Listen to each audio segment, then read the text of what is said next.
You see where this is going? Can of worms. Here we go. Open it up. Yep. Fortunately, you were saved before you became a Calvinist. Therefore, you're saved despite being a Calvinist.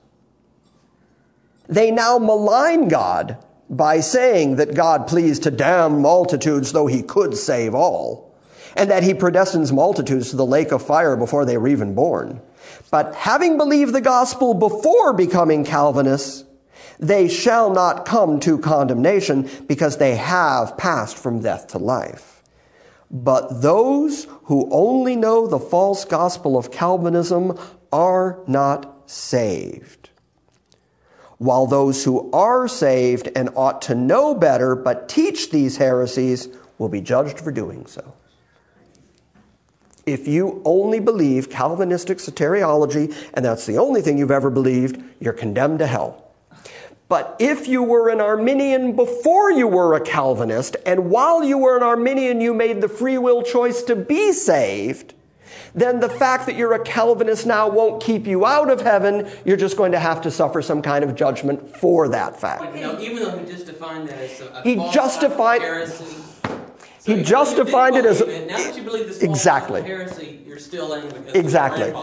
The implications of that are enormous.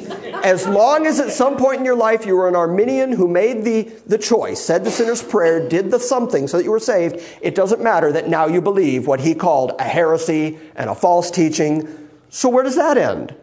I was an Arminian and I professed Christ when I was 9, but I've been a Buddhist the rest of my life. Or I've been an atheist. Or I've been a witch. Or I've been some other damnable heresy on par with Calvinism. But I'm clearly saved, obviously, because I made the choice of my own free will that God had to save me back when I was 10. Backsliders are Christians too. Really, everybody at some point then who's ever said anything positive about God at any point can feel secure that they're okay. Because you can apparently be saved while believing, adhering to, and teaching damnable heresy. Amen.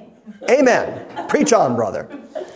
So I've kept you too late, but you've got to know that that's the level that the rhetoric has been raised to now.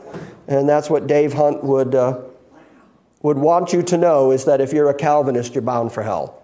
Well, no, because we all went to, Armenian churches before we became Calvinists. Yeah, right, exactly. It's a good thing. Exactly. Poor Megan. It's a good thing that the Lutherans sprinkled me when I was a baby because, there I'm in, despite the fact that I've become so committed to biblical soteriology as an adult. But yeah, my poor children were raised Calvinists. They've never known anything else. You better run them down there to the...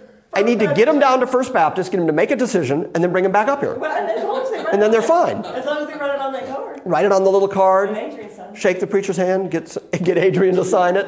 They're in, and then we're okay again. And then you write to Dave Hunt and tell him thank you for explaining that. Same with your kids.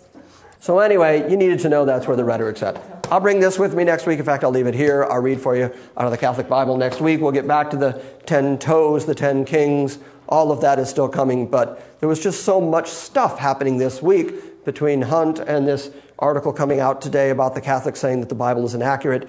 Boy, it's no wonder we're the minority, because it's getting harder and harder and harder to just hold on to this book and say this is the truth.